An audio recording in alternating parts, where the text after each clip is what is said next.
Ven Espíritu Santo. Llena los corazones de tus fieles y enciende en ellos el fuego de tu amor. Oremos. Oh Dios, que quisiste ilustrar los corazones de tus fieles con la luz del Espíritu Santo, concédenos que guiados por este mismo Espíritu, obremos rectamente y gocemos siempre tus consuelos por Cristo nuestro Señor. Amén. Entonces, muchas gracias por venir. Esta es la quinta y última sesión del curso de finanzas. Es el principio, un grupazo que de verdad estamos muy agradecidos por su participación.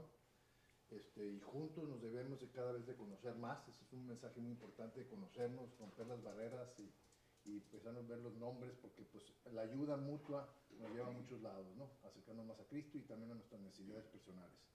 Pues bienvenidos otra vez, que nos Padre, el Hijo, Espíritu Santo. Ok, bueno, nuevamente bienvenidos a yo estoy consciente que este es un programa bastante exigente. En total son 15 semanas, esta es la quinta. Entonces nosotros incluso pues estamos pensando hacer un certificado que sea interesante para reconocer la participación de ustedes, porque es realmente bien intenso el programa. Para los que, ¿hay alguno que esté por primera vez aquí hoy? Ok. Para a ti que estás llegando ahora, este programa tiene 3 grandes componentes. Uno es el de finanzas, que está terminando hoy, de 5 sesiones. Vamos a tener otro que es el desarrollo de la fe, de 5 semanas también, y un último módulo o componente de 5 semanas de salud y nutrición. Entonces la idea es que esto sea un acercamiento bastante integral a un desarrollo de unas condiciones de vida sostenibles. Hoy en día está muy de moda la sostenibilidad. Algunos creen, otros que no creen. Algunos dicen que eso lo que es, son unos hippies. Yo era hippie, pero ya me dejé de eso. Pero la sostenibilidad tiene 3 grandes dimensiones. Una es la sostenibilidad económica. Tenemos que hacer que nuestra familia sea viable económicamente hablando. La otra dimensión es la dimensión social, que socialmente nosotros nos adaptemos bien. Y la otra es la dimensión ambiental. Nosotros le estamos aquí sumando la dimensión espiritual, como algo que es fundamental para nosotros que somos católicos y que estamos comprometidos con el desarrollo de la fe de nuestras familias y de nuestros hijos. Entonces, bienvenido. ¿Su nombre, por favor? Willy León. Willy, bienvenido, Willy. Ya los demás, esta es la quinta sesión, o sea que ya casi todos se conocen. Entonces, hoy vamos a estar trabajando con planificación, pensando qué hacer en la época que nos está yendo bien, pensando en la época de las vacas gordas y la necesidad de un ahorro. Entonces, ya tuvimos la oración de apertura. Dense la mano. Nuevamente vamos a este proceso de seguirnos conociendo, de sonreírnos, de sernos amigos, sigue siendo igual de importante desde el principio.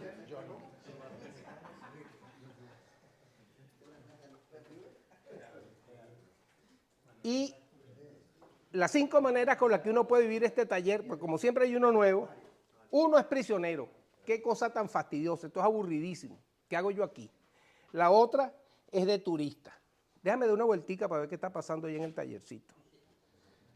El otro es el saboteador, que lo que viene es a sabotear. Como decimos en venezolano, un chalequeo. El sobrado, el sofisticado, lo sé todo. ¿Qué voy a aprender yo aquí?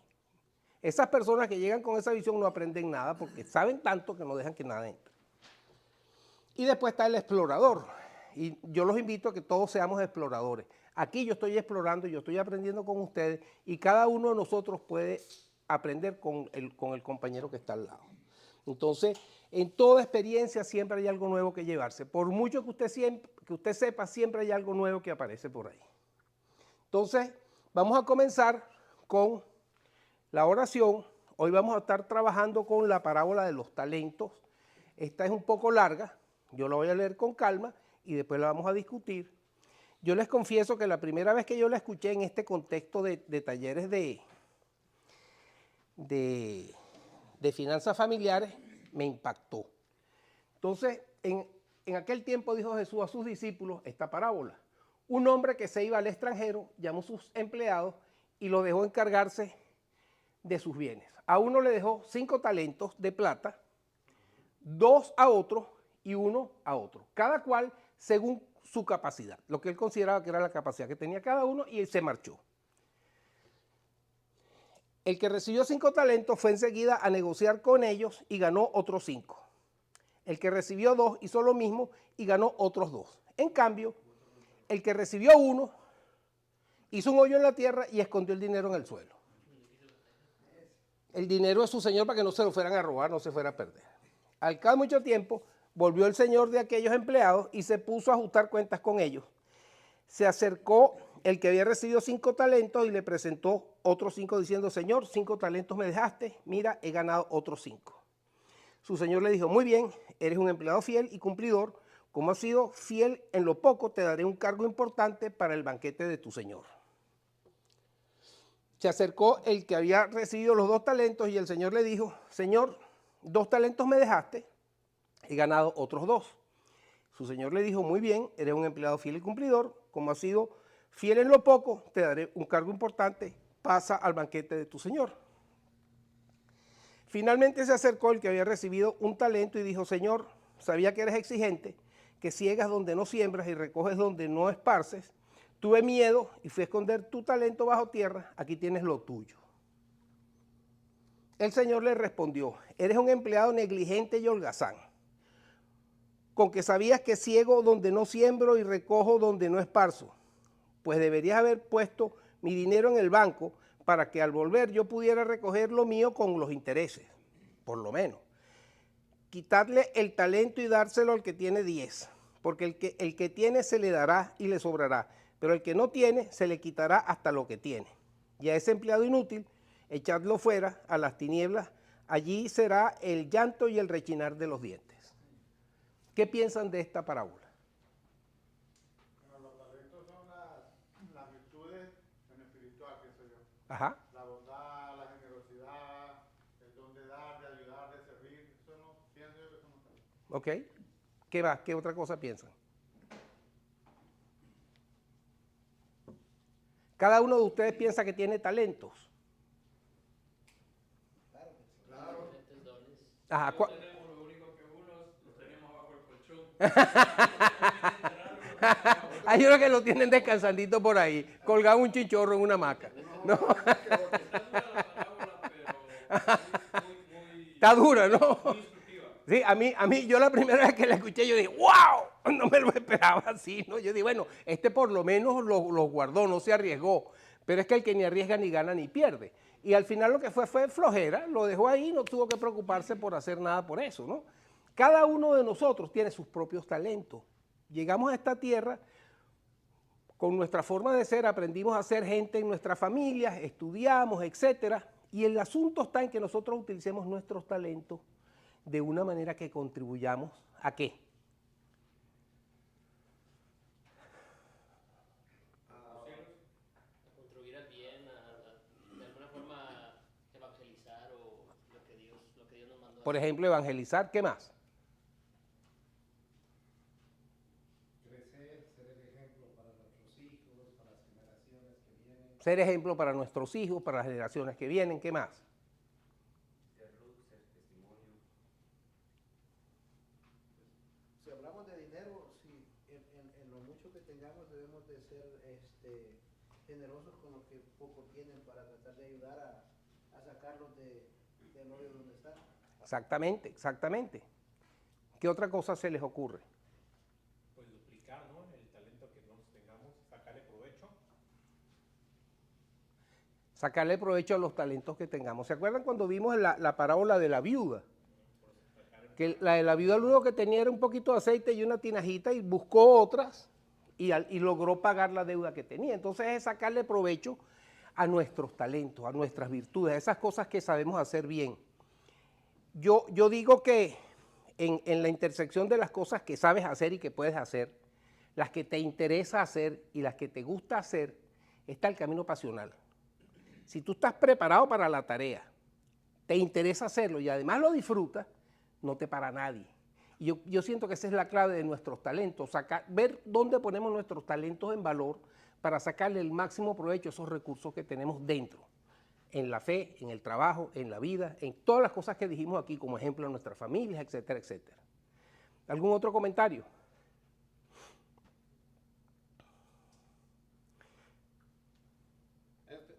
Yo lo veo como por ejemplo, yo lo veo mucho en mi trabajo, porque ese señor se quedó estancado en una sola parte, pero quería recibir algo. Sí. En mi trabajo, donde yo trabajo, ahí donde yo tengo, ya voy para 12 años ahí en esa compañía. Sí. Yo empecé desde abajo y yo ascendí a donde estoy ahorita. Yo veo muchos que piden aumento, pero no se mueven, no hacen otra cosa diferente más que, yo soy carpintero y voy a hacer cajas toda mi vida. Exacto. Pero aquí en esta compañía ellos no se fijan en eso, ellos sí se fijan qué has hecho tú para recibir algo. Conformista, más bien. Es conformista, ¿verdad? ¿Y qué pasa cuando hay una persona que lo hace muy bien y que es muy movido y que habla con el jefe y atiende y hace tal y le dan una promoción? ¿Qué dicen los demás? Lo critican. Le dicen de todo, ¿no? En Venezuela nosotros tenemos un dicho que es chupamedia, ¿no? Hay uno más feíto, pero el chupamedia es suficiente. Donde he trabajado yo aquí, Ajá.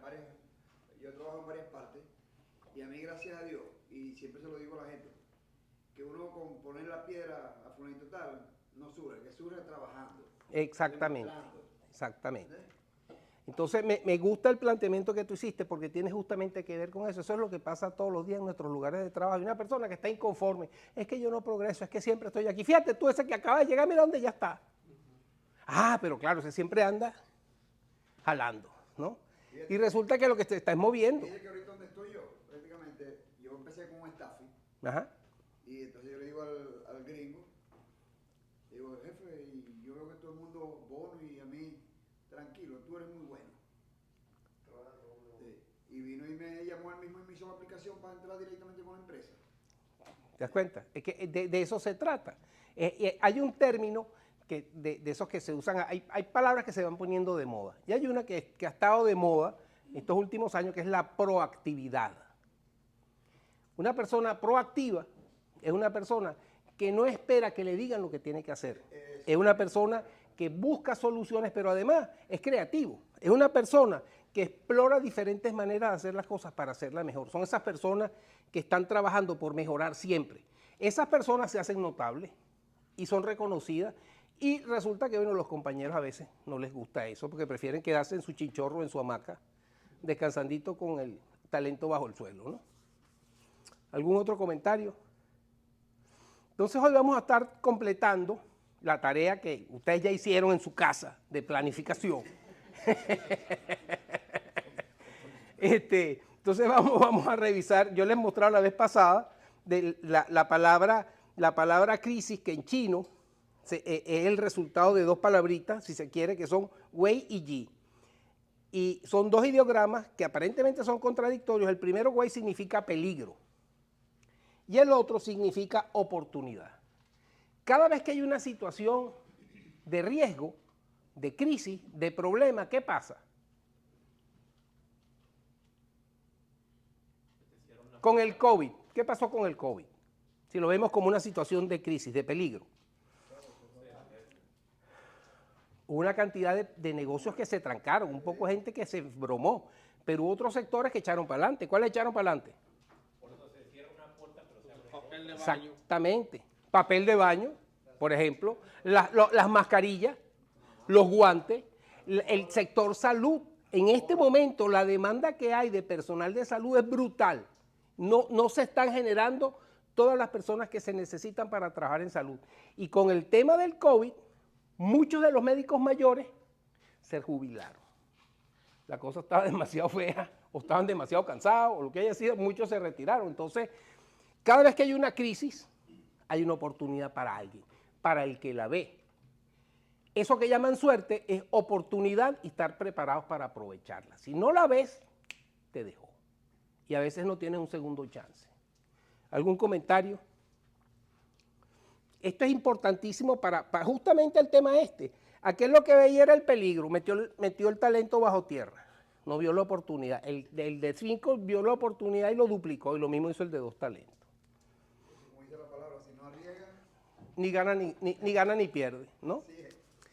Ok, entonces, la tarea que hicieron tiene varias dimensiones, ¿no? Una es la evaluación de la situación actual. Este es un análisis muy típico, que se llama el análisis FODA, en inglés lo llaman SWOT, que es fortalezas y debilidades, oportunidades y amenazas. ¿En qué eres fuerte? ¿En qué tu familia es fuerte? ¿Y en qué tu familia es débil? ¿Y en qué tú eres débil? Todo eso depende de ti, eso tú lo controlas. Si tú eres fuerte y le sacas provecho a eso, echas para adelante. Si tienes una debilidad y haces algo al respecto, tú la compensas. Entonces, esos son elementos que están dentro de tu control. Ahora, hay otra dimensión que son las oportunidades y las amenazas, tú no las controlas, vienen del entorno. Un tornado. Vivimos en tierra de tornado. Y cada temporada de tornados viene uno, chac, y se lleva una casa por delante, que es lo máximo que tú puedes hacer. Tú no puedes parar el tornado. Lo máximo que puedes hacer es tomar previsiones. La vez pasada alguien hizo una sugerencia muy buena. ¿Qué puedes hacer tú frente a un tornado? Seguros, por ejemplo. Unos buenos seguros. Hay personas que de repente hacen un refugio subterráneo, hacen un búnker, ese tipo de cosas. Entonces, frente a las oportunidades y las amenazas, tú lo máximo que puedes hacer es tomar previsiones para sacarle provecho o para protegerte. La crisis económica es algo que tú no lo controlas. La inflación, tú no la controlas. Tú lo máximo que puedes hacer es tomar previsiones frente a esa situación que además hay quienes dicen que esta situación que estamos viviendo todavía no se ha resuelto. Los efectos del COVID, hay quienes dicen que va a tomarse por lo menos 10 años más. Entonces, yo tuve la gran suerte que yo llegué aquí a los Estados Unidos en diciembre del 2007, cuando estaba arrancando la penúltima crisis. Y me la calé completica y ahora estoy en la segunda. Y no te queda más remedio, ese es el juego. El juego que hay es ese. Y ahora es un juego que es planetario, no solo es aquí, afecta a todo el mundo. Entonces tenemos que estar preparados para hacer eso. Entonces tenemos que poder definir metas y prioridades. Ya hicimos el presupuesto. El presupuesto es una medida justamente preventiva. Saber cuánto tienes y haces una previsión de cuánto tienes que gastar. Tienes entonces, en función de eso, que poder hacer algunas decisiones, como el tema de gestión de deudas y de ahorros, protección de seguros, inversión y planificación para el futuro, reevaluación y ajuste continuo. No sé por qué eso está todo aquí, porque eso no debía estar, pero bueno. Eso se me vino de la tarea. Ah, que eso era de la tarea. Esa era la tarea. Yo decía, oye, pero qué raro que está todo así claro, que esa era la tarea. La tarea decía eso. Ok, yo decía, wow, está todo ahí amontonado. Ok, entonces ya vimos el análisis FODA, que es fundamental. Vamos a definir entonces metas y prioridades para ver cómo hacemos nosotros el tema, por ejemplo, de crear un fondo de emergencia. Para el tema de la prevención, un fondo de emergencia es fundamental. Y eso depende de cada familia. ¿Cuánto dirías tú que es el fondo de emergencia tuyo, cuánto debería ser? el fondo de emergencia mío debería ser por lo menos, por decir algo. En meses. En meses. Ah, En meses. Que te tape, que te proteja las espaldas por un tiempito. 3 meses. 3 meses. Ajá. ¿Quién da más? 6 meses. Depende de cómo esté tu holgura económica. Hay personas que se pueden dar el lujo de tener un año en reserva. Lo malo es cuando tienes nada más que 15 días. Una persona que tiene nada más que ahorro para 15 días y se queda sin trabajo, ¿qué le pasa? Pasa trabajo y sobre todo si tiene muchos muchachos. Entonces, por eso es que tenemos que poder tomar decisiones y fijar prioridades. ¿Qué es más importante? ¿Irme de vacaciones o tener un ahorro de emergencia? ¿Comprarme unos zapatos o comprarme un televisor? Pagar los estudios de los muchachos es parte de esas decisiones. La creación del presupuesto, que ya lo hicimos, y el tema de las deudas y los ahorros, que eso también lo hemos venido hablando de alguna manera. Tenemos que tener claro cuánto debemos y programar, hacer un programa de pagos. ¿A quién le tienes que pagar primero? La que puede ser la que te genera más intereses o el que te tiene amenazado, ya tú sabes que el abogado viene mañana, tienes que calmarlo. hay un chiste de un señor que le llega y le dice a la esposa, cónchale, fulanito me va a demandar mañana porque tengo que hacerle un pago. Él dice, llámalo y dile que no puedes pagar. Pero ¿y cómo hago con eso? Si tú lo llamas, él no va a poder dormir, pero tú sí. A ti se te pasó el susto, el que se queda sin dormir, el otro, o sea que no le van a pagar. Entonces, pero tienes que tener esa habilidad de manejar las deudas de una manera inteligente. Sobre todo que aquí, si debes y no pagas, ¿qué te pasa? Mal crédito, y eso te afecta hasta la posibilidad a veces de conseguir un trabajo, porque aquí te revisan hasta en eso, ¿no? Entonces, ese tema es fundamental. Entonces, fíjate tú, el análisis ese que estábamos hablando de las fortalezas y debilidades, oportunidades y amenazas, normalmente cuando estamos hablando de fortalezas, tienes que ver en qué cosas tú eres fuerte y que te ayudan a ti a atender tus objetivos. Las debilidades, identifica tus puntos negativos y toma decisiones. Es que yo no sé hacer eso. Si no sabes hacer eso, ¿qué tienes que hacer? Aprender. Si el problema es que no sabes, te prepara. Poner interés. Y están pasando unas cosas interesantísimas que yo se los he estado diciendo, pero es que yo estoy como un muchachito nuevo, con un juguete nuevo, ¿no? El ChatGPT, que ya yo se los he dicho, ahora tiene un poco de jugueticos nuevos. Está avanzando a una velocidad sorprendente. O sea, cualquier duda que tú tengas se lo preguntas. Y es mejor que preguntárselo a tu compadre, porque te da unas respuestas interesantes. Entonces, tenemos que estar abiertos a las nuevas tecnologías. Hay unos recursos que además son cada vez más accesibles. Lo único que necesitas es hacer la preguntita como si estuviera haciendo un mensajito de texto y te da una respuesta. Entonces, esas son oportunidades. La tecnología representa oportunidades, pero también representa una amenaza. ¿Qué hacemos frente a las amenazas? Tomamos previsiones. ¿Alguna pregunta, algún comentario? Ok. Entonces, teníamos el tema de la protección y los seguros, que eso es importantísimo, evaluar. Hay veces que, por ejemplo, a mí me ha pasado que tú dices, bueno, se justifica con lo que vale este cacharro. Paga un seguro que vale más lo que paga un seguro de lo que cuesta botarlo a la basura. Entonces llega un momento que tú dices, bueno, voy a seguir pagando seguro para eso. O sea, son decisiones que tú tienes que evaluar todo el tiempo. ¿Cuál es tu cobertura? Cuando es una póliza de vida, ¿cuánto quiero yo dejarle a mi señora y a mis hijos para que puedan sobrevivir, por ejemplo, mi muerte? Nosotros que somos hispanos, normalmente eso nos parece así como que pavoso. Uno no quiere hablar de eso. Pero esas cosas pasan. Y en Venezuela hay un dicho que es que para morirse hace falta una sola cosa. Está vivo.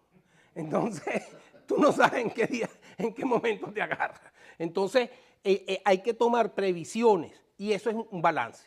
Porque si tú metes plata en seguro, lo dejas de meter en otra cosa. Pero si haces una buena inversión en seguro, los seguros son unos mecanismos de inversión. Tienes que tener un buen corredor de bolsa porque tú después puedes incluso recuperar ese dinero que tú metiste si no lo gastaste. Y lo puedes convertir incluso en un fondo como de especie de pensión. Entonces, tienes que asesorarte con alguien para sacarle provecho a eso. El tema de la inversión y la planificación para el futuro, eso lo vamos a estar viendo ahora. Y fíjate tú, y algo que sí es importante, cuando haces un plan, no es que como hiciste el plan ya está listo.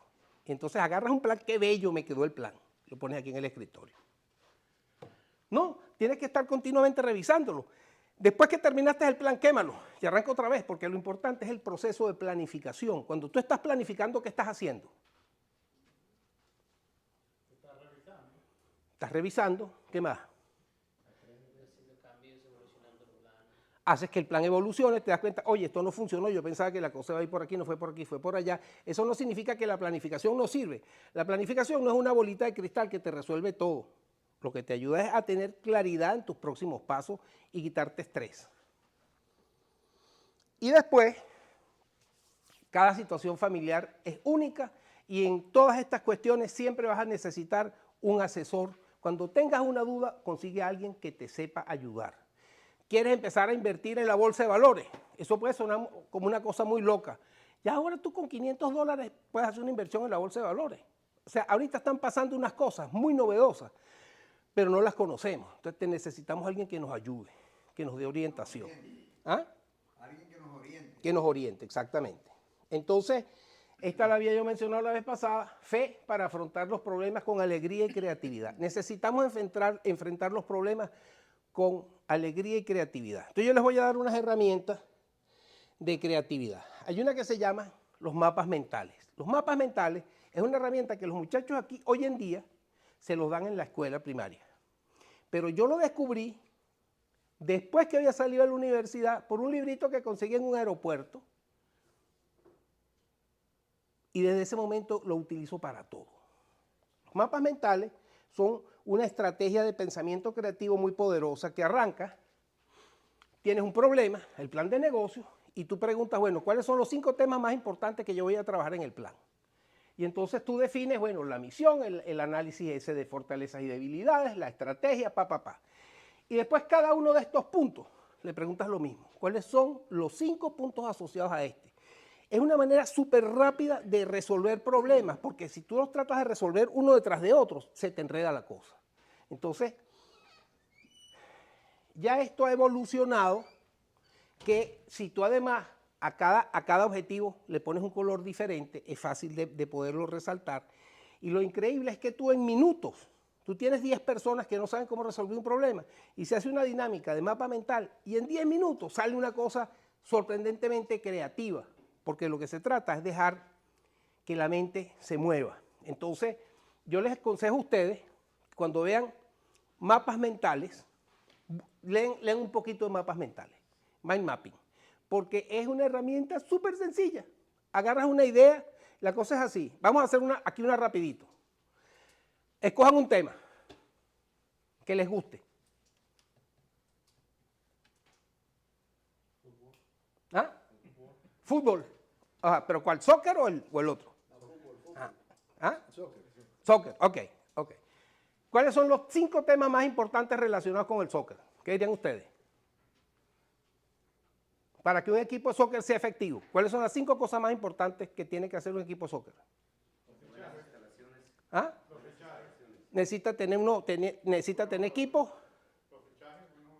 tener unos buenos jugadores, ¿qué más? Las instalaciones, ¿qué otra cosa?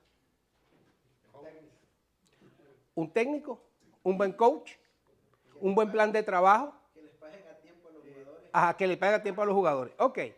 ¿Eso qué significa? Entonces, el tema es que le paguen a tiempo a los jugadores. Dame 5 cosas que tienen que ver con que le pague bien a los jugadores. ¿Ah? Patrocinadores, ¿qué más? Que meta goles. Ajá, pero tienes que tener el billete para pagarle igual. Pero ese es el incentivo. Tienes que conseguir fondos de alguna manera. Entonces, probablemente tienes que tener unos buenos programas de video, etcétera, etcétera, o de televisión. Entonces, si tú agarras cada una de esas 5 ideas que dijimos y las conviertes en 5, el plan te sale a una velocidad sorprendente. No te das cuenta de lo rápido que lo resuelve. ¿Tienen alguna pregunta?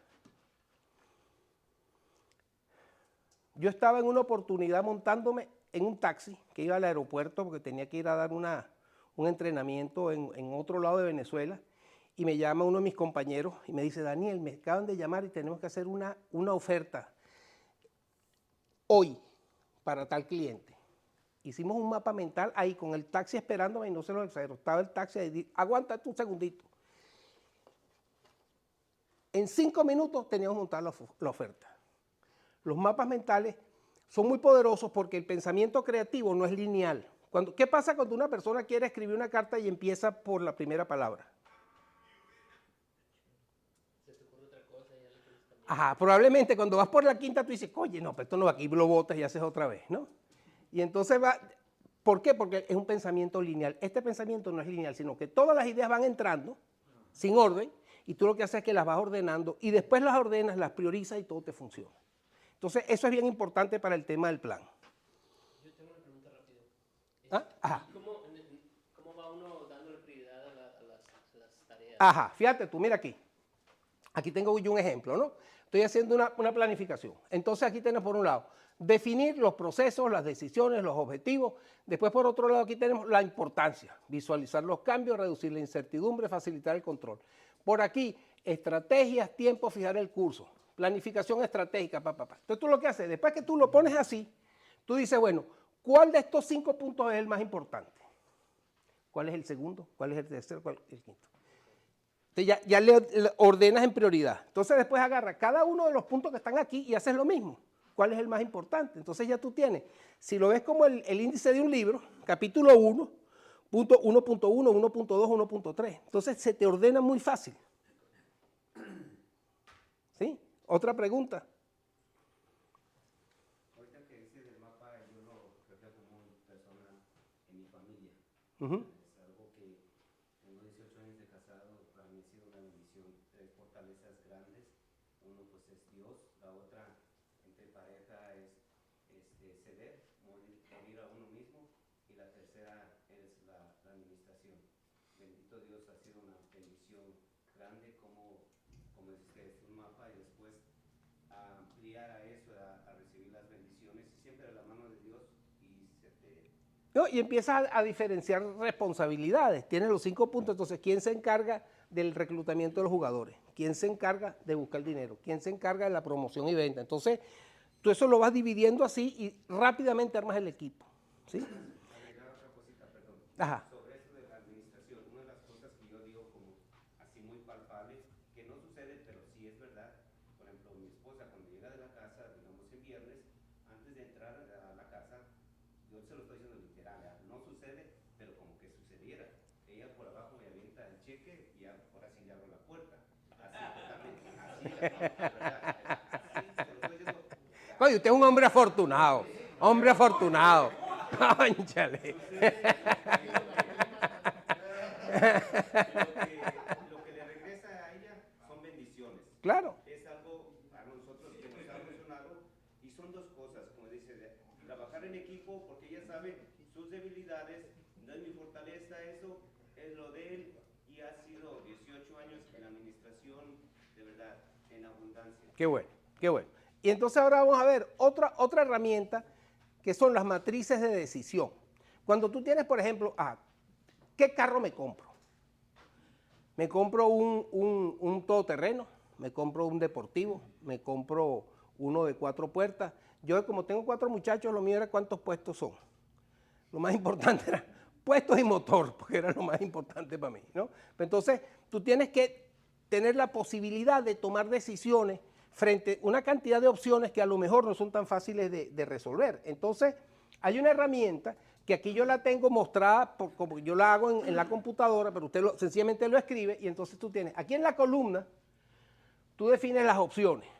O sea, por ejemplo, me quiero comprar un vehículo para la familia, puede ser una minivan Toyota, puede ser una pick-up doble cabina, puede ser una Ford de 3 filas de asientos, puede ser un sedán americano, o yo lo que quiero es un deportivo alemán.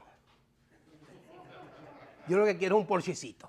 Entonces, entonces tú, ¿en base a qué tú lo vas a evaluar? Tú defines unos criterios que lo fijas tú. Entonces pueden ser el uso y la funcionalidad. Una camioneta minivan es completamente diferente a un carro deportivo para mí. Entonces, ¿para qué la necesito? ¿Para qué uso? El precio de compra. ¿Tengo plata para comprar o no? El costo de mantenimiento.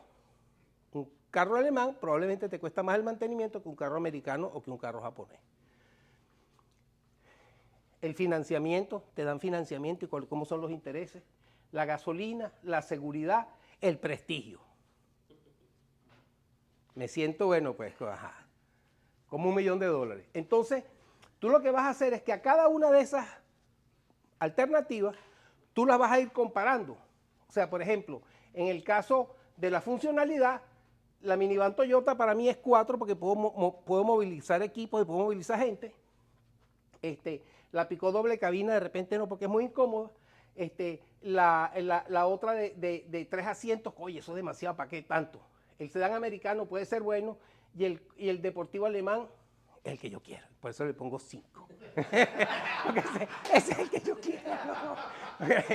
Y entonces tú vas comparándolos todos, y después tú sumas, y ya eso no significa que esa es la solución, pero por lo menos ya tú tienes una idea más clara, más objetiva, para tomar la decisión. ¿Sí? No es sencillamente porque yo quiero, sino porque metí una cantidad de variables que si además, yo por ejemplo, yo lo uso con mi esposa y definimos los criterios, los definimos en conjunto. Yo me acuerdo cuando yo la conocí, ella todavía estaba en la universidad y tuvo una crisis de cambio de carrera. Yo la ayudé a identificar las posibles carreras y todas las opciones. ¿Por qué tenía que escoger una encima de otra? Y ella lo decidió y le ha funcionado hasta el día de hoy. Entonces, esto tú lo puedes aplicar a lo que tú quieras. Irte de vacaciones, me voy para la playa, me voy para la montaña, me voy a visitar a mi familia o me voy para tal lado. Y tú defines tus criterios.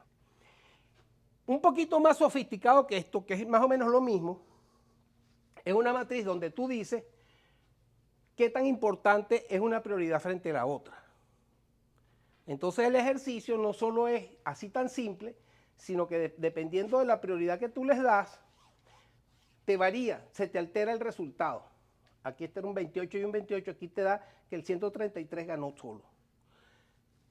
No se lo quiero complejizar, pero les quiero mostrar la cosa, que esto puede ser tan profundo como quieran. Ahora, el solo hecho de que usted haga una matriz, tengo estas opciones y defino estos criterios y le pongo una puntuación, te ayuda a que por lo menos tú dices, oye, tomé una decisión pensada.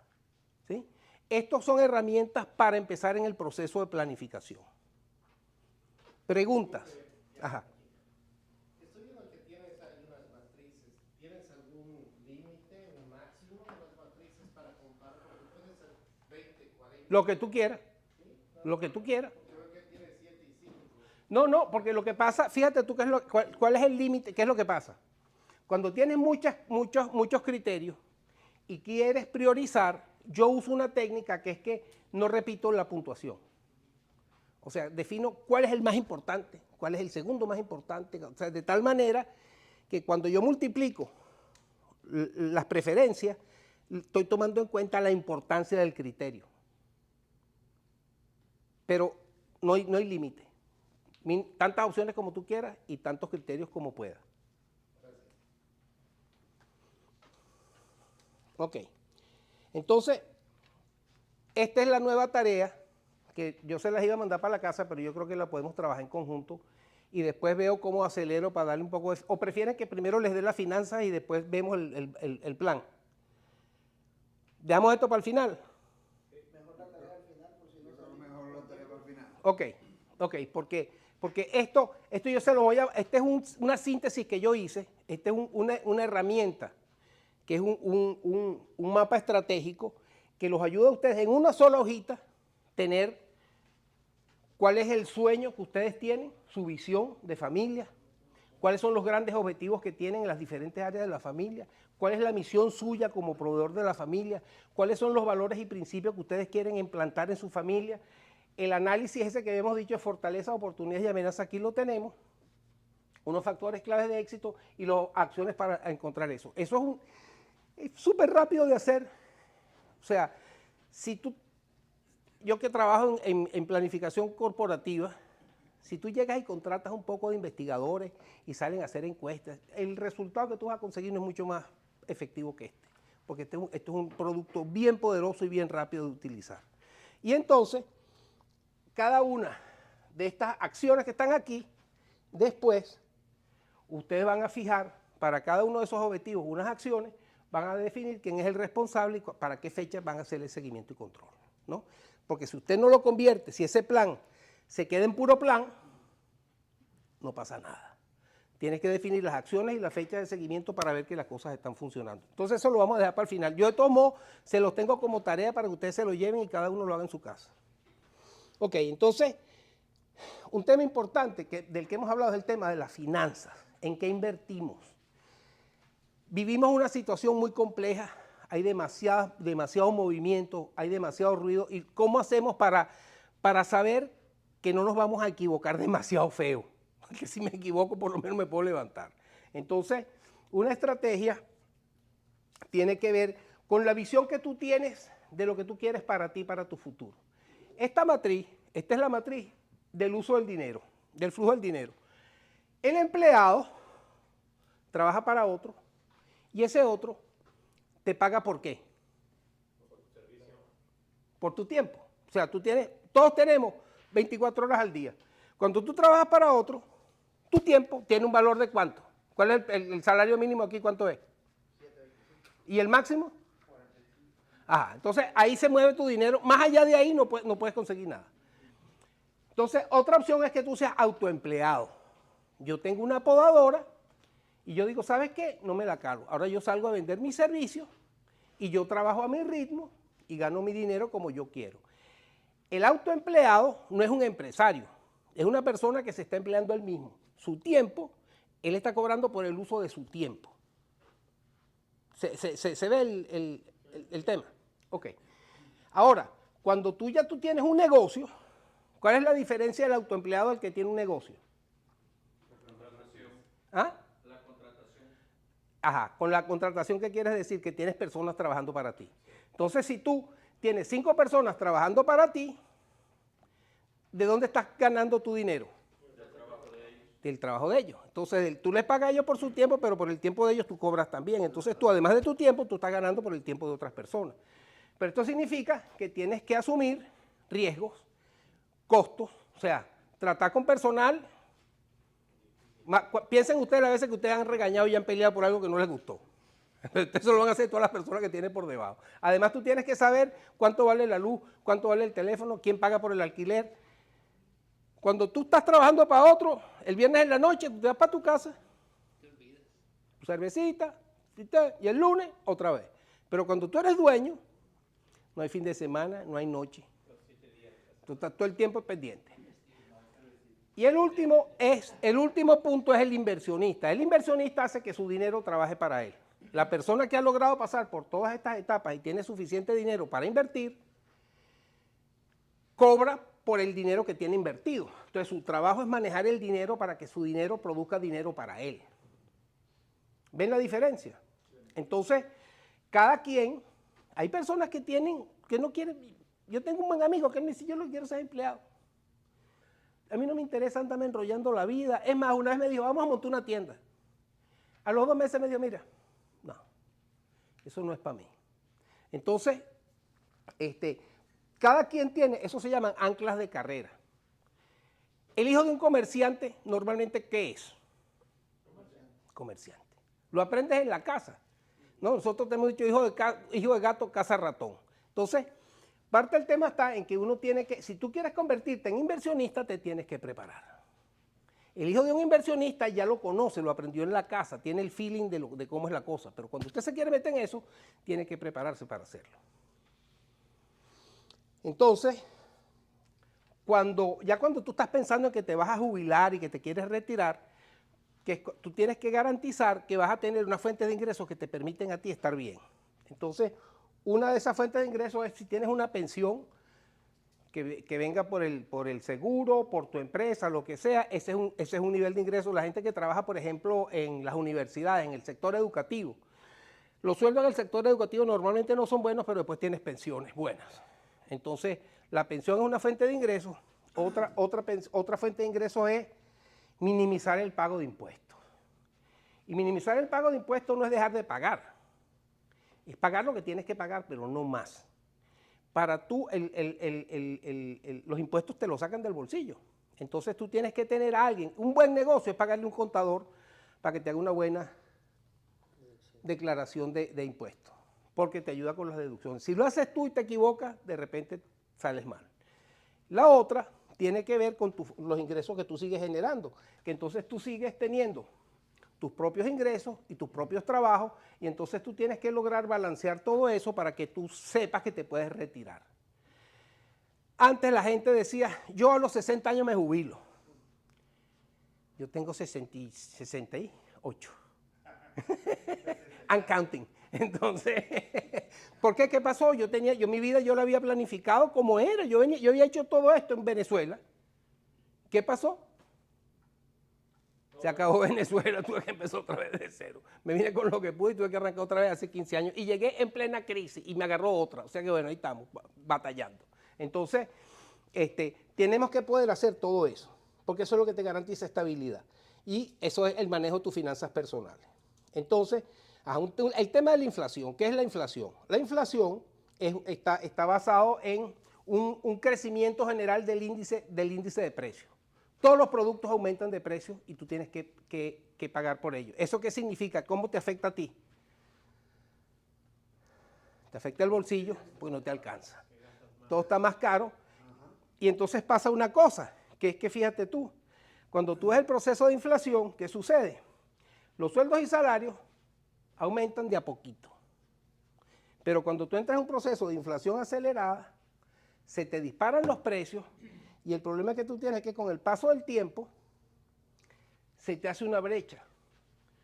Se te va alejando lo que tú estás ganando de lo que tienes que pagar. Entonces tú pierdes capacidad adquisitiva. Entonces, cuando tú tomas previsiones de ahorro, de inversión, etcétera, tú lo que estás es tratando de compensar esto, porque el sueldo normalmente no aumenta a la misma velocidad que aumenta la inflación. ¿Eso le suena a ustedes razonable? ¿Tienen una pregunta? No, así es, porque nosotros por lo menos en la empresa así le decimos a mi feo, por cierto, ayer que tuvimos una reunión con él, que las cosas están así y nosotros el mismo sueldo. ¿Sí? Dice, no, lo que pasa es que la empresa ahorita está pasando una crisis. Ah, porque ellos también están en crisis, pero estamos todos en la crisis. Entonces, bueno, ¿cómo nos ayudamos? ¿No? Ok, entonces ustedes tienen que poder evaluar su nivel de gasto, ver que los recursos que tienen, estudiar sus fuentes de ingresos, garantizar que tienen liquidez, que ese es un tema bien importante que vamos a ver con el tema de la inversión. Hay inversiones que son más difíciles de convertir en dinero, entonces tienes recursos pero no tienes dinero, y ver en cuánto tiempo. Yo la otra vez se los pregunté, ¿cuándo se quieren morir? Tengo una pregunta quizás ya pasada del tema. Sí, pregunte. Al final, yo creo que todos, o seré yo el único ignorante, pero ¿quién se beneficia más de una inflación? La inflación, fíjate tú, la inflación no beneficia necesariamente a nadie en específico, porque todos estamos atrapados en eso. Lo que pasa, el problema es que la inflación es un proceso de un sistema muy complejo. O sea, nosotros estamos teniendo ahorita una realidad que Estados Unidos necesita fijar un tope de inflación y se le ha ido más de lo que pensaba, ¿no? ¿Por qué? Porque resulta que el resto del planeta está en lo mismo. Entonces, en este momento, mientras no nos equilibremos, vamos a seguir teniendo. ¿Por qué subieron los precios? La cadena de suministro estaba fallando. Los barcos estaban en California 2 y 3 meses esperando para descargar. ¿Quién paga por esos barcos parados ahí? El usuario. Entonces, cuando la cosa se te estabiliza, las cosas se mejoran y siempre hay alguien que sale ganando. El que está vendiendo algo, que lo está vendiendo, aumentó la demanda de un producto y tú lo tienes y subió el precio y a ti no te aumentaron los costos, te beneficiaste. Pero eso no te dura mucho porque más tarde te agarra también, porque es general, es un índice general. La pregunta mía va en base a esto. No sé si escucharon que hace poco vinieron unos bancos y se fueron a pique. Sí. Pero viendo todo esto, el dinero de ellos vale comparado con el poquito dinero que tienes tú o que tenemos nosotros.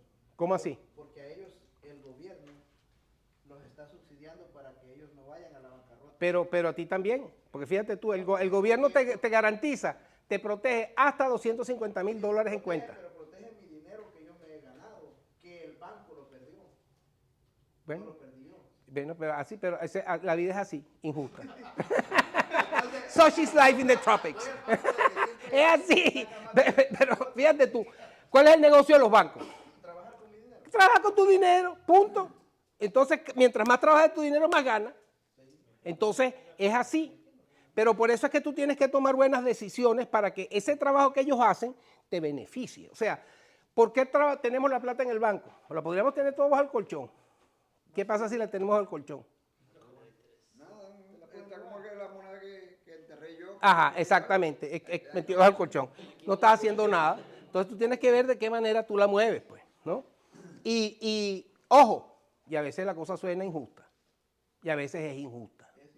Pero la vida es así, que mi suegro decía, la vida es dura y llegas y te mueres. O sea, así que, entonces nosotros vamos a revisar cómo formular un portafolio de inversiones. El portafolio de inversiones es una estrategia para que las cosas que nosotros, o si queremos crear una microempresa, pero bueno, eso es más complicado. Pero entonces, fíjate tú, una cosa que está pasando en esta situación de crisis es que ahorita se activa una cosa que llaman the gig economy. El rebusque, la chambita. Cada quien busca una manera de, además del ingreso que tiene, se consigue otra generación de ingresos que lo llaman el gig economy. Un ejemplo típico del gig economy es el Uber, Lyft, un part-time. Es una chambita que te ayuda a compensar el hueco que te está generando la inflación. Y entonces eso implica que tú tienes que tomar también otras posibilidades, son las inversiones, conseguir renta de tu inversión y después, bueno, ver los subsidios y programas. Eso que tú dices de que los bancos se benefician, lo que pasa es que la gente común no está consciente de todos los beneficios que hay. Aquí en Texas hay una cantidad de beneficios que te da el gobierno por múltiples razones. Tú no lo sabes y no le sacas provecho. Los bancos sí lo saben y sí le sacan provecho. Porque además, si se te va un banco y se te va otro, te da una corrida como la que hubo en el 2007 y entonces el impacto es mundial. Entonces el gobierno que no quiera tiene que aguantar. Después de si mete preso a alguien que normalmente no pasa, pero va a ser la magia que lo va a hacer. Entonces, el gig economy es una manera, de una manera flexible, conseguir unos recursos adicionales. Tienes un cochecito que está más o menos bien y entonces tú dices, bueno, mientras voy para el trabajo, a mí me ha pasado un señor que tenía un carro espectacular y ya estaba retirado y me dice, yo mira, cuando voy para el trabajo, aprovecho y llevo a alguien y con eso pago la gasolina. O sea, es una manera de buscar otros ingresos. Pues esa es una de las preguntas que teníamos, ¿cómo hacemos para generar más ingresos? Entonces, esta economía del gig no es que tú vas a vivir de ella, pero te ayuda a compensar. Ahí tú tienes, por ejemplo, el tema de Uber. Están saliendo nuevas plataformas de freelance. Lo mismo que lo que llaman el Airbnb, la gente que llega y alquila una habitación que tienes libre en una zona turística y tú la alquilas. Tú no te vas a hacer rico con eso, pero tapas hueco. Y están saliendo muchos otros, por ejemplo, ahora Amazon, etcétera. Tú puedes trabajar con esto de correo y terminas también teniendo unos ingresos adicionales. Sí, entonces, lo importante es que no todos son igual de beneficiosos, no todos son igual de rentables, pero tú tienes que escoger cuál es el que puedes hacer y cuál te ayuda, por lo menos a tapar en un determinado momento una situación. Lo que sí es que depender de ello es muy difícil porque la inestabilidad, una de las cosas que ha pasado, por ejemplo, Amazon cuando arrancó con el delivery, pagaba una cantidad, cuando ya se le estabilizó, ¡púquete! Tumbó el negocio y dejó un poco de gente con los crespos hechos. Entonces, es parte de eso, pues, ¿no? Entonces, ok, tienes que diversificar. Cuando estás en esto del geek, tienes que diversificar tus ingresos, conocer muy bien cuáles son tus costos, porque muchas veces tú no te das cuenta. No, pero es que con mi carro hoy me metí $100 en el bolsillo. Ah, pero cuando vas a ver lo que te costó el mantenimiento, lo que te costó la gasolina y lo que te costó el ticket que te pusieron, de repente no te da. Entonces es parte del tema. Entonces tienes que verlo a futuro. Me sirve ahorita, pero no necesariamente. Ojo, hay personas que sí les ha ido muy bien, hay personas que encuentran un nicho, les va muy bien y se posicionan y crecen allí. Pero son algunos, no necesariamente todos les pasa. Porque tenemos que ver lo de los talentos. Hay unos que sencillamente le meten el pecho y hay otros que, bueno, un rebusquito nada más que para echar la gasolina. Entonces, la decisión de inversión tiene que ver con varias cuestiones, cómo cubrir tus gastos, cuánto tienes que ahorrar y cuánto puedes invertir. Entonces, la decisión del ahorro es cuánto ahorro, dónde ahorro, yo ahorro, dónde puedes ahorrar. Dices, yo voy a ahorrar. ¿Qué haces dónde vas a meter tu dinero que estás ahorrando? Tienes que explorar quién te está dando las mejores tasas, las mejores garantías. Entonces tienes que hacer ese trabajo de investigación. Si se lo das al primero que consigas, pues probablemente no tienes suerte, pues, ¿no? Entonces tienes que hacerlo y eso te ayuda a compensar ciertas cosas, pero si los intereses que te están pagando son muy bajos, la inflación se los come. Entonces tienes que hacer algo que por lo menos te compense la inflación, porque si no tu dinero vale menos. O sea, $1 de hoy no vale lo que valía $1 hace 50 años ni hace 100. Tú antes con $1 podías comprar muchas cosas. Ahora, poquito. Ok, entonces ahora vamos a ver el portafolio de inversión. Y con esto vamos a terminar esta parte de las inversiones. Portafolio de inversión es, yo tengo que decidir dónde yo voy a meter mi dinero para que mi dinero se proteja y prospere. Entonces, el portafolio de inversiones tiene que ver con una decisión de riesgo. Las inversiones normalmente implican un riesgo. mientras más rentable en potencia es la inversión, ¿qué pasa con el riesgo? El riesgo es mayor. El tema de los talentos. El que lo enterró bajo suelo no tenía problema, pero perdió el empleo. Pero entonces tiene que ver con eso. Entonces tú tienes que diseñar tus inversiones en función de tu realidad, de las cosas que tú sabes manejar, de las cosas en las que tú tienes la capacidad de mantener el control. Y esas son decisiones que son muy personales. Nuevamente, tienes que preguntarle a alguien que sepa. Entonces, tienes que lograr equilibrar eso, el riesgo con esos objetivos de rentabilidad que tú estás tratando de obtener. Entonces, tenemos varios tipos de portafolios, unos que son conservadores, unos que son intermedios y unos que son agresivos. Una gente joven normalmente quiere uno agresivo, porque tú quieres meter un poquito de plata y conseguir plata, dinero rápido. Pero cuando ya tú tienes unos cuantos añitos y no tienes la oportunidad de equivocarte muchas veces, buscas un portafolio más conservador. No te da tanto, pero tienes menos riesgo. Normalmente el muy agresivo es muy riesgoso.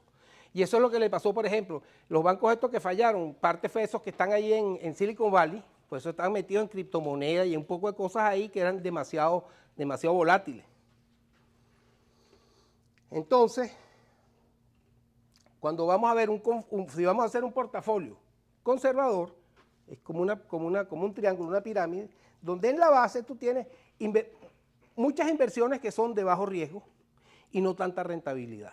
Pero, por ejemplo, como los bienes inmuebles, normalmente invertir en una casa no es tan rentable, pero en general es bastante más seguro que invertir en la bolsa de valores, por ejemplo, ¿no?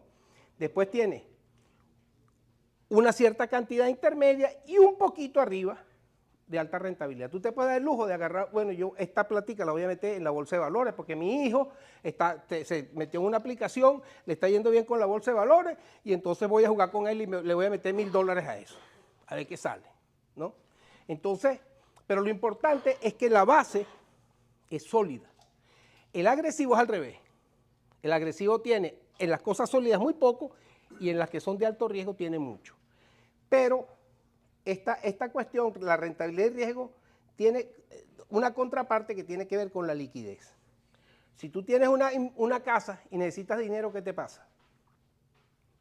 No puedes pagar con un cuarto. Tienes que vender la casa. ¿Cuánto tiempo tardas en vender la casa? ¿No? Entonces, esos activos tú tienes que poderlos tener ahí para venderlos cuando tú quieres, no cuando es obligado. Mi papá era ganadero. Y una cosa que yo aprendí con las experiencias de él fue que cuando tú vas a comprar una vaca te dicen, no, esta es una vaquita Holstein, mira, eso te da 42 litros de leche en cada ordeño. Y eso es una maravilla. Pero cuando tú la vas a vender, te la compran por peso en el matadero. Entonces tú pagaste $10,000 por la vaquita y te pagas 500 cuando la vas a vender. Si no la puedes vender cuando tú quieres, si la tienes que vender por necesidad, normalmente sales mal. Entonces el problema con la liquidez es esa, que entonces si tienes todo demasiado sólido, necesitas dinero y no tienes cómo pagar. Entonces, normalmente, estos activos, que son estas inversiones que son más agresivas, son más fáciles de, o sea, la bolsa de valores, compra, vende, o sea, se hacen líquidos, se hacen dinero rápidamente. Entonces tú tienes que lograr balancear esto. ¿Esto les hace sentido? O sea, ¿les sirve a ustedes de algo? Les pregunto. Porque esto es teórico, pero eso se traduce en la práctica. Esas cosas se ejercitan en la práctica. Entonces yo les pregunto a ustedes, ¿esto les sirve a ustedes de orientación? Sí, claro. Con todas las cosas que tenemos, si yo en vez de comprarme una casa, me compro la troca, y además entonces en vez de comprarme la troca, como a mí me gusta irme de vacaciones, entonces llego y me meto en un tiempo compartido en la playa, ¿qué pasa con tus inversiones? Probablemente sales mal parado, ¿no? Entonces tiene que haber mucho criterio en eso. Preguntas, comentarios.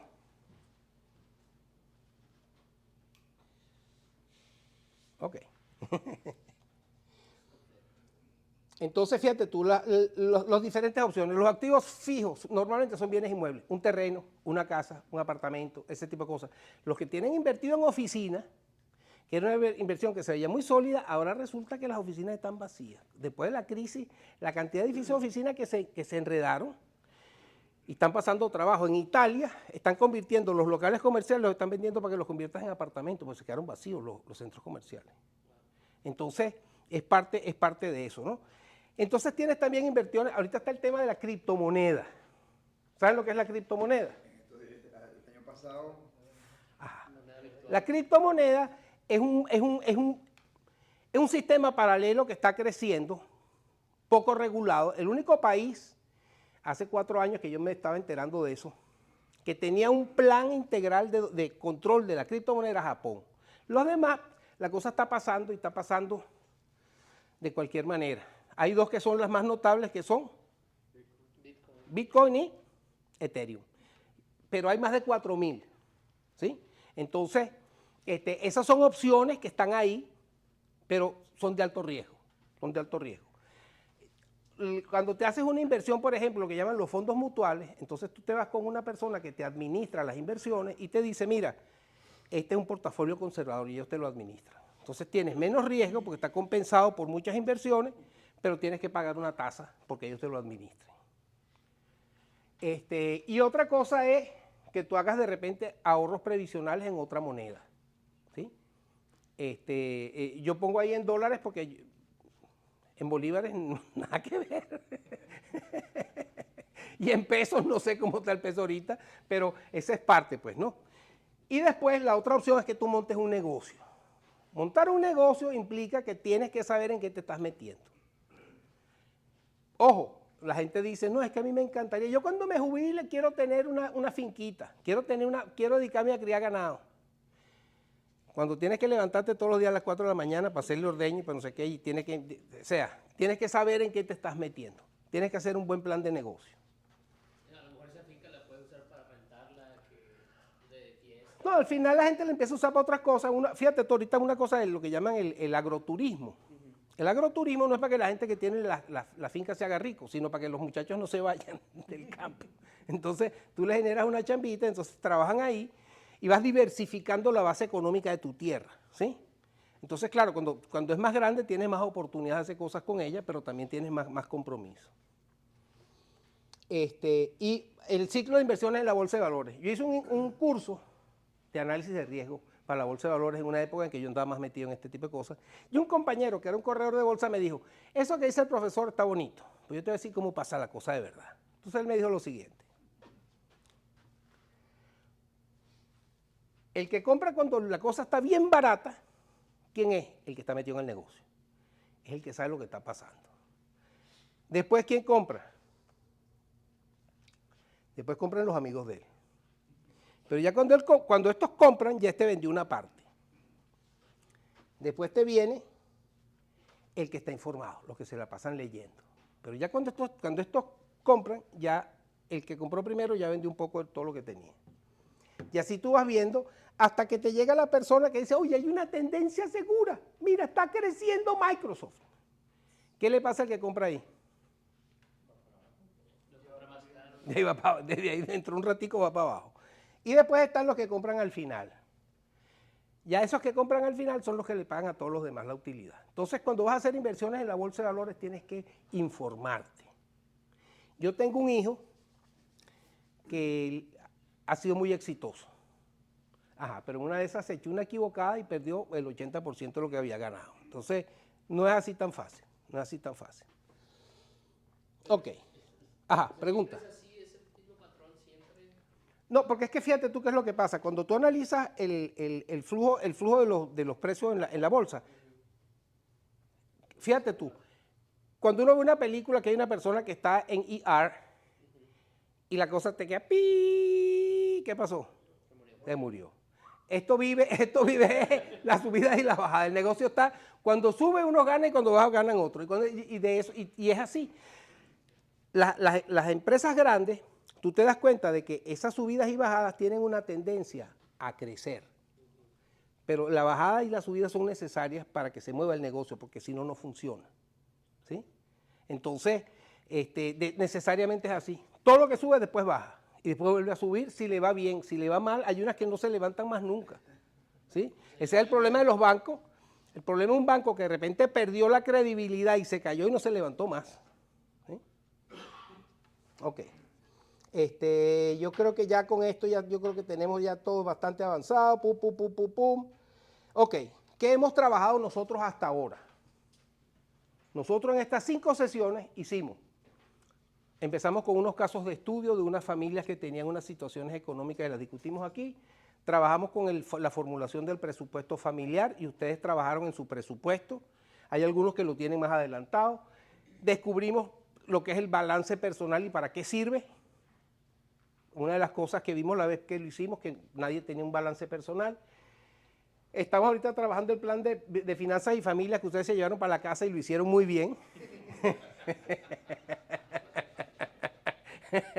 Y ahora le vamos a dar un toque técnico al mapa estratégico para que lo puedan hacer con calma en su casa, porque eso me parece bien importante. Y entonces estamos viendo, grosso modo, el tema del portafolio de inversión. Fíjense una cosa, fíjense todos los temas que hemos trabajado en unas sesiones que han sido bastante completas, bastante intensas, pero que normalmente en un programa eso te puede tomar semanas, ¿no? Entonces ustedes están llevando unos rudimentos básicos, pero ya saben de qué se trata todo esto.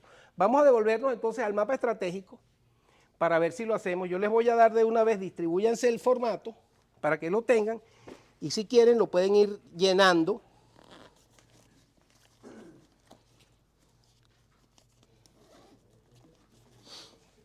Ay, se me quedó. Aquí está. Son 2 hojitas por persona. Entonces aquí tienen, la primera hoja es el formato del mapa estratégico, que este es un plan estratégico de su familia, en una hoja. Esto lo inventó el ejército norteamericano cuando estaban en Irak. Necesitaban poder visualizar el éxito en una sola hojita. Y entonces hicieron una cosa un poquito más simple que esta, pero entonces está eso y después está los planes de acción, ¿sí? Entonces, ok. Entonces, bueno, repártanse, váyanse repartiendo, repártanse aquí. Tengo la lengua demasiado seca, ya no me da, anda moviendo mucho papel. Ok, entonces vamos a pasar, por aquí quedan, si necesitan, aquí hay más hojas de estas.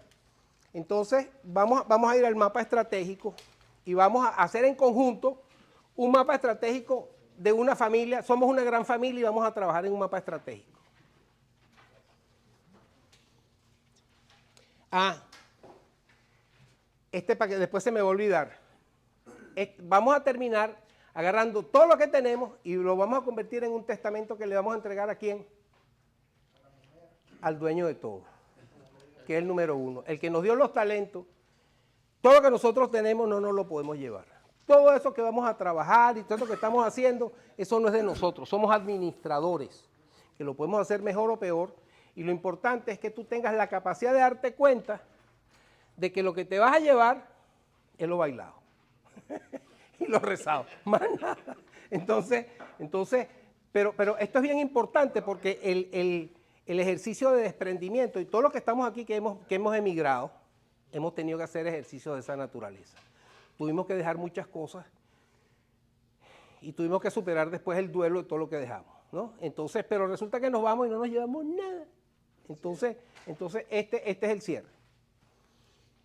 Y al final del túnel está el amanecer. Ok, entonces déjenme buscar el mapa estratégico.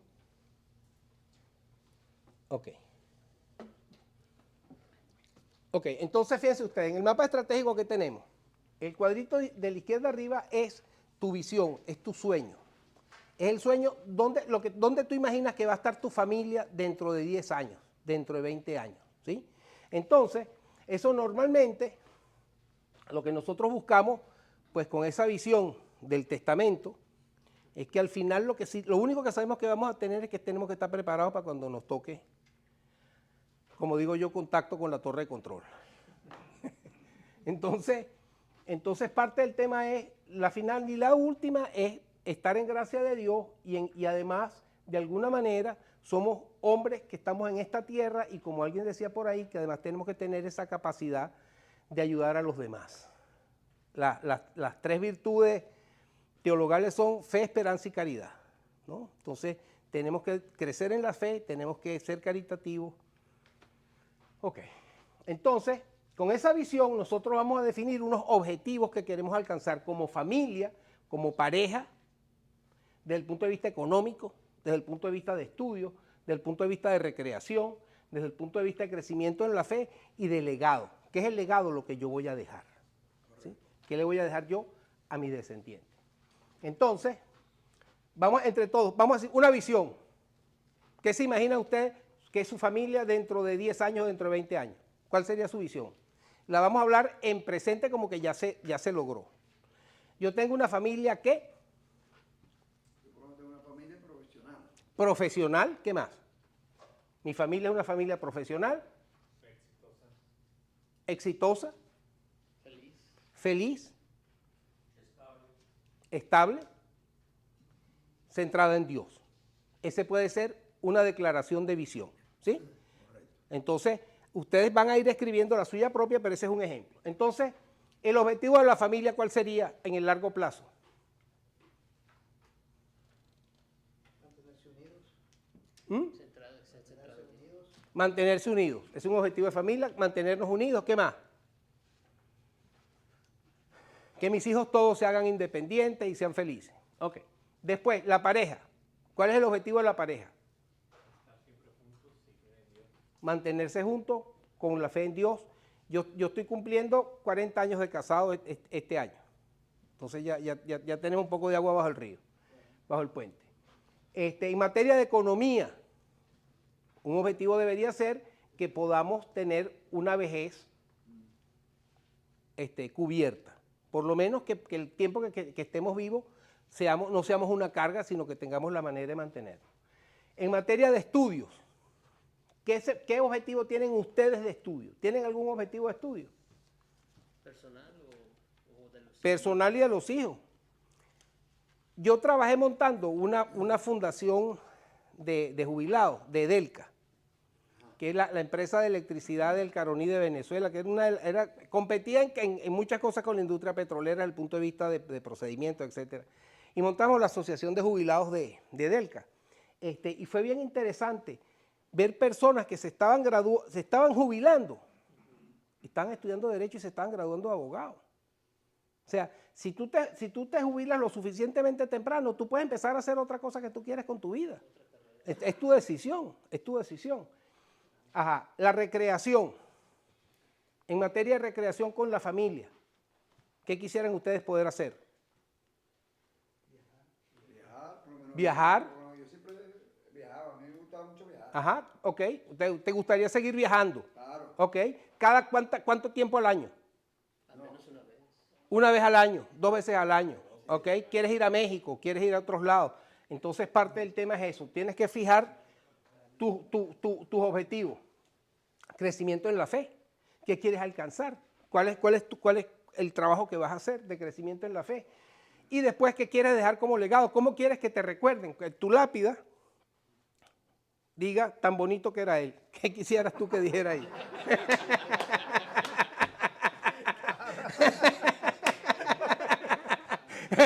No, pero tú tienes que, o sea, ¿cómo te gustaría que te recordaran? ¿Sí? Hay unos que lo van a recordar como unos gruñones, otros como unos peleones, y hay otros que te dicen, oye, tan chévere que era él, ¿no? Entonces, esos objetivos deben permitir lograr una misión. La misión personal, a diferencia de la visión, tiene que ver con qué necesidad vas a atender, la necesidad de quién y qué vas a hacer para conseguirlo. Entonces, ¿cuál es la necesidad que tú piensas que tienes que alcanzar con tu familia? Unidad. Unidad. Ok. ¿La unidad de quién? De toda la familia. De toda la familia. ¿Hasta dónde llegas a toda esa familia? Tú y tus hijos, con los nietos, con los abuelos, con la suegra. ¿A quién vas a meter en el autobús? A todos, ok. ¿Qué vas a hacer para que eso pase? Mantener a la familia unida hoy en día es mucho más difícil que en el pasado. Una cosa que es interesante, dentro de una casa de gente de la India, ¿cuántas personas viven? un poco de gente. Y una de las casas nuestras, un poco de gente. Y en la de los gringos, 2 y 4 perros. Entonces, pero es tu decisión de cómo tú la quieres. ¿Ves? ¿Y qué vas a hacer tú que eso pase? ¿No? Entonces, ¿qué son los factores? Bueno, no, la cosa es por esta vía. Vamos a seguir la flechita así. Entonces, hay unos valores éticos y morales que no son negociables. En su familia, ¿qué valores morales y éticos no son negociables? La fe en Dios, ¿qué más? La honestidad. La honestidad, ¿qué más? El respeto a las personas. El respeto a las personas. Entonces, ustedes tienen que definir su código de valores que ustedes quieren en su familia. Y eso es en función también de las expectativas de los actores clave. ¿Quiénes son los actores clave de la familia? Cada miembro es el principal. Primero, la jefa. No, la jefa. Esa es la que manda ahí. Después el jefe. Después vienen los hijos, después vienen, ojo, tus acreedores. Ajá. Si tú debes plata, tú tienes una ventaja, que ninguno de ellos quiere que tú te mueras. Entonces tú tienes compañeros de trabajo que espera tu jefe, que esperan tus compañeros. Entonces, en función de eso, si tú tienes claro cuáles son las expectativas de cada uno de ellos, es mucho más probable que tú tengas la capacidad de atender esas necesidades. Porque si tú no estás pendiente de las expectativas de tu esposa, de tus muchachos, etcétera, cuando tienes mucha gente en la maroma, algunos se te echa a perder, pues, y esas cosas pasan. Entonces, para hacer todo esto, tenemos una fortaleza. Aquellas personas, por ejemplo, que tienen un crecimiento en la fe, tienen una fortaleza espiritual. Hay otras personas que tienen una crianza de compromiso, personas que de repente tienen una destreza. Si usted es un buen carpintero, si usted es un buen plomero, si usted es un buen electricista, si usted es un ingeniero, si usted es médico, etcétera, esas son fortalezas tuyas que las tienes que saber utilizar. ¿Cuáles son tus debilidades? Oye, estoy desactualizado en esto, estoy desactualizado en lo otro. Ya yo tengo una grandísima que es que los brazos míos ya no me dan para leer. No me alcanza. Entonces, en la medida que va pasando el tiempo, vamos perdiendo ciertas condiciones, pero crecemos en sabiduría. Entonces eso, o sea, las debilidades tienes que saberlas. Si tú tienes una enfermedad crónica, las enfermedades crónicas son terribles porque con una pastilla no se curan. Tienes que montar un programa de por vida, que sabes que te tienes que tomar una pastillita, que tienes que hacer ciertas cosas, y entonces esas son debilidades que tienes que tú manejarlas de una manera integral. Sobre todo si tú eres una persona que vives de tu fortaleza física, va a llegar un momento que la vas perdiendo. Entonces tienes que tratar de mantenerla, tienes que hacer ejercicio, etcétera, etcétera, pero tienes que estar preparado. Después las oportunidades, vivir en Estados Unidos es una gran oportunidad. Yo me vine para acá y no para otro lado por las oportunidades que me ofrecía venir a los Estados Unidos. Me pude haber ido para Colombia, me pude haber ido para Ecuador, que me queda más cerca, pero me vine para acá porque aquí tenía más posibilidades. Recursos, riqueza, opciones de empleo, etcétera. Amenaza, la pandemia, la inflación, la crisis económica, todo eso está ahí. Nosotros tenemos que comprenderlo, tenemos que analizarlo, tenemos que definirlo para definir qué medidas de protección, de compensación, ¿sí? Las cosas que están dentro, las fortalezas y las debilidades, yo las controlo. No sé algo, estudio. Estoy enfermo, me atiendo. Eso yo lo puedo hacer. Lo que viene de afuera, lo máximo que puedo hacer es tomar previsiones. Con la pandemia, ¿qué fue lo que se hizo al principio? Te pusieron las mascarillas. Nadie quería ponerse la mascarilla. Pero eso era doble protección. Para ti y para el otro. ¿Sí?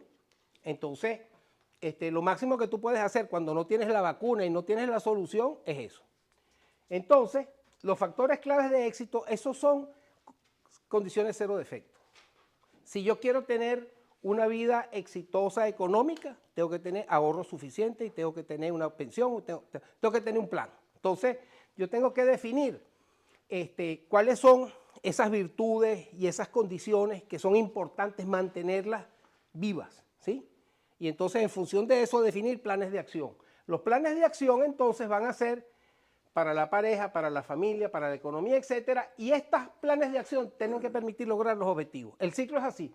La visión te permite definir los objetivos para alcanzar la misión en función de unos valores, de unas expectativas, en unas condiciones de fortaleza, debilidades y oportunidades, garantizando los mínimos errores posibles para lograr las acciones que permiten lograr eso. Ahí se cierra el ciclo, por eso las flechitas van así. Da la vuelta por fuera, se devuelve aquí y sube para acá. O sea, todo esto es, al final lo más importante es lo que está en el siguiente formato, que son los planes de acción. Todo eso que nosotros definimos y que hicimos este diseño y utilizamos mapas mentales y utilizamos matrices de decisión, lo que queramos utilizar, se tiene que convertir, cada objetivo tiene que tener unas acciones con un responsable.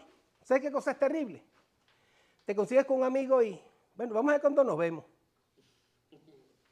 Eso no pasa. Si tú no fijas una fecha y tú no fijas un responsable, no pasa nada.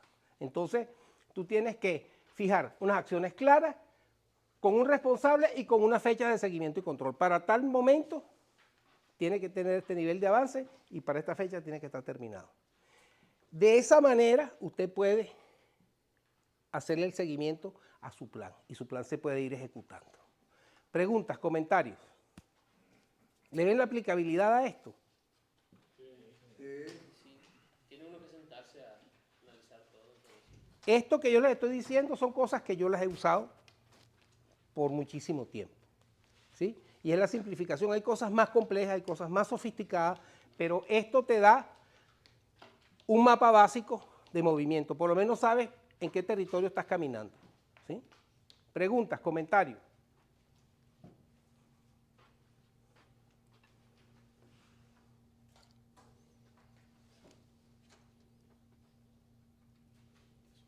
Entonces, bueno, ok, gracias por su atención. Aquí hay, estos son unos libros. Este curso que nosotros estamos haciendo es un curso que lo hemos diseñado en función de las necesidades específicas de este grupo. Yo venía de trabajar haciendo unos programas con un material estándar, que es más un estudio bíblico aplicado a las finanzas, pero es más estudio bíblico que finanzas, ¿no? Entonces, esa parte del estudio bíblico, están estos libritos que están aquí, Su Dinero Cuenta, y está el cuaderno de trabajo, que es un cuaderno donde estas herramientas que yo les estoy diciendo están bien desarrolladas. Entonces, ahí podrían ustedes, si les interesa, pedirlos y se los mandan por correo. No son muy costosos. En la página web de ellos es esta que está aquí. Es compascatólico.org. www.compascatólico.org. Ustedes se meten allí y pueden pedir esos libros si quieren profundizar. Estos son unos materiales que son muy buenos para trabajarlos conjuntamente con su pareja, porque entonces ustedes se van metiendo más a fondo y hay una cantidad de instrumentos de los que yo les he entregado. Por ejemplo, ¿se acuerdan uno que están por ahí todos los documentos de la familia? ¿Dónde están? Ese tipo de cosas. Ahí hay muchos instrumentos de eso, de esa naturaleza. Entonces, eso se los recomiendo como un punto extra. Y después termino con esta pregunta: ¿cómo se sintieron con el programa y qué cosa adicional quisieran saber? ¿Qué dirían, qué sugerirían, cómo podemos mejorar? Digan lo que piensan, porque de aquí la idea es volver a hacer otros cursos en otros lados. Solo una pregunta. Lo teórico, falté una que otra clase, pero lo teórico está bastante explicado. Yo creo que la mayoría entendemos el principio de la clase, cómo ayudarnos a superarnos económicamente. En lo personal, y tal vez no faltando a lo ético, a lo profesional, hay una forma que usted pueda dar una asesoría ya práctica financiera, de hecho, que uno pueda meterse a invertir en fondos mutuos o en la bolsa de valores, porque lo práctico ahí está. Yo me puedo ir a internet a buscar fideicomiso, ¿cómo se llama? Pero esa pregunta que tú estás haciendo es fundamental. Fíjate tú, yo no soy un experto en inversiones en la bolsa. Yo he hecho cursos de eso, pero yo no me considero un experto, porque yo en este momento, como les digo, antes la bolsa de valores lo manejaban los brokers, que eran unas personas, los corredores de bolsa, que hacían todo. Ahora lo haces tú, te metes en tu internet, te tienes que tener alguien que te asesore, Les confieso que yo en eso no estoy actualizado, pero yo les puedo conseguir unas sugerencias de personas que los pueden ayudar si les interesa. Aquí está mi teléfono y está mi correo. Yo perfectamente bien les puedo sugerir personas. Yo sé de planificación, ¿sí? La primera parte yo la tengo, eso lo puedo profundizar. Ahora, las inversiones en la bolsa, ese tipo de cosas, yo no me comprometo porque me parece que eso es sumamente delicado y yo no tengo ni la experticia ni tampoco la certificación, porque aquí para todo tienes que tener el cartoncito, si no tienes el cartoncito vas preso. Entonces, no sé si quieres hacer algún comentario. Todos están abiertos a hacer sugerencias. Sí, oigan, todos ya están inscritos, están en nuestra aplicación ¿verdad? En Manos de la Obra. No se han metido ahí, porque ahí hemos estado subiendo los materiales. Va a estar ahí también. Es la manera de comunicarnos a veces entre nosotros y poder hacer ese tipo de preguntas. Pero más para enfatizar ese punto, las inversiones en la bolsa de valores, yo creo que hay muy poca gente que lo maneja personalmente. Realmente es un mundo de apuestas, no es algo tan fácil y no lo recomiendo yo. No. Pero sí, hay profesionales y hay fondos que tú te metes y vas con el riesgo de ellos. Es tan pelón ahora, es tan difícil, porque en la bolsa de valores hoy, al minuto que se abra, ya hay algoritmos automáticos que ya te ganaron, por más que tú te levantes temprano. Entonces, todo ese tipo de inversiones ya se hacen a través de fondos muy grandes, institucionales, y ahí metes un cachito y lo manejan y te aseguran un 8, 10, 12%. Sí, eso lo tenemos. Yo creo que por eso, pero tú... nuestra compañía tenemos foro Huanquey ahí, pero el punto de estar aquí también nosotros creo que es independizar. No, ¿y cómo le sacas provecho? ¿Qué haces con el foro 1K? El foro 1K, cuando ya me retire, voy a pagar todas las taxas que tengo que pagar. Sigo lo mismo. Vuelve el ciclo a repetirse. Por esa razón quería yo saber si conocía o sabía. No, yo te puedo recomendar personas, pero fíjate tú, vi un programa hace un mes que estaban entrevistando a un señor que tenía 65 años de experiencia de trabajo en la bolsa de valores. Y la que lo estaba entrevistando le preguntó, ¿a quién tú me podrías recomendar? Y él le dice, después de 65 años en la bolsa de valores, yo te puedo recomendar a uno. Máximo a dos. El segundo fue Warren Buffett. Y él dice, mira, no es que los demás sean malos, yo te puedo hablar de la gente en la que yo confío. O sea, el problema con todo esto es una cuestión de confianza y tienes que tener una persona que sea creíble, que tú sabes que sabe de eso, ¿no? Entonces, ahí hay que hacer un trabajo de investigación y no irse de loco. No salir a meter toda la plata de una sola vez en un solo sitio porque puedes perder. Mientras mayor es la expectativa de rentabilidad, mayor es el riesgo. No, la semilla ya la sembró, la idea ya la tenemos. Okay. Cada quien va a correr el riesgo que a su manera... Exactamente. Pero me parece buena su pregunta. Nuevamente, ahí está el site donde nos hemos estado comunicando. Aquí está mi teléfono. El que necesite que yo le dé una sugerencia, yo le puedo dar algún nombre, etcétera, lo podemos hacer. Pero lo importante es saber hasta qué punto ustedes se sienten que este ejercicio que hicimos de este taller les ha sido de utilidad.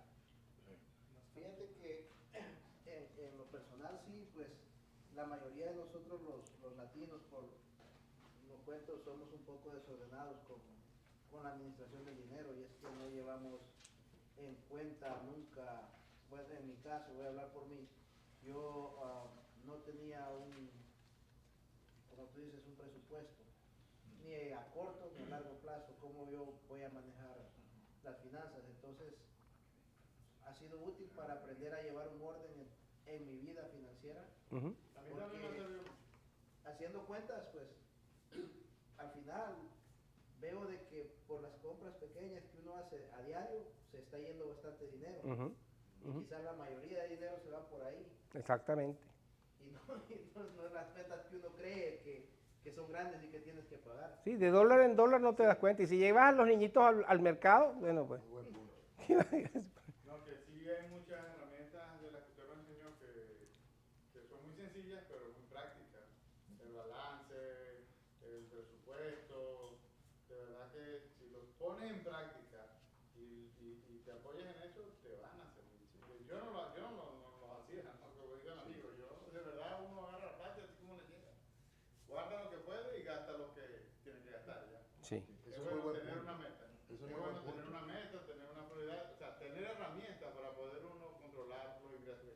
No, y el que quiera, por ejemplo, inventar una microempresa, igual tienes que hacer un plan de negocios, tienes que evaluar bien qué es lo que vas a hacer, porque uno normalmente suma y multiplica y no resta y divide. Y al final del año te das cuenta que la cosa no funcionó. Entonces, con un buen plan de negocio incluso se puede conseguir financiamiento, etcétera, pero es parte de esa visión general. ¿Algún otro comentario? Aquí nos van a correr ya muy pronto, porque siempre nos dicen que nos veamos antes de las 8, pero yo sí le quisiera agradecer muchísimo a Daniel, un aplauso.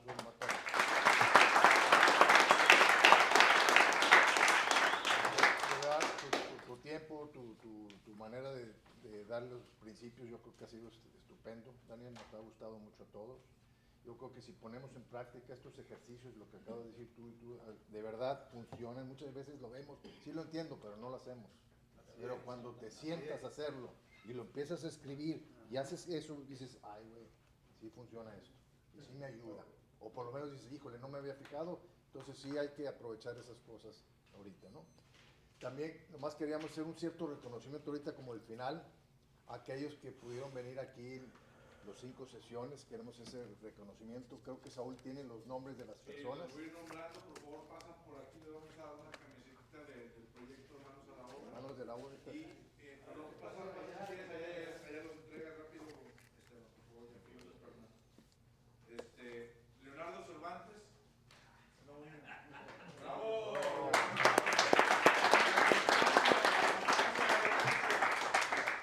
José Guzmán. O sea, aquí está.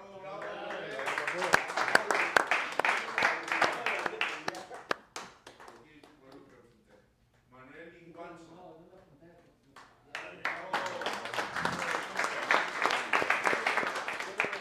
Pedro Ramírez.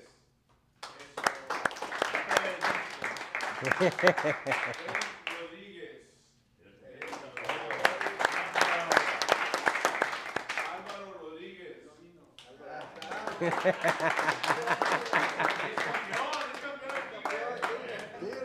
Es campeón. Miguel Romo.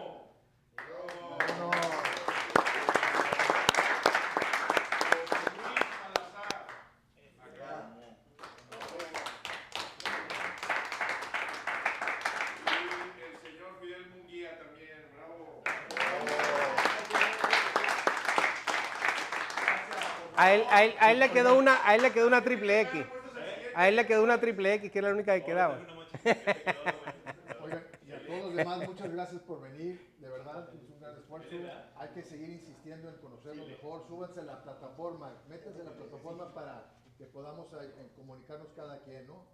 Y la siguiente sesión. ¿Perdón? A ver, Manos a la Obra, todos los números ya están de ellos, ¿no?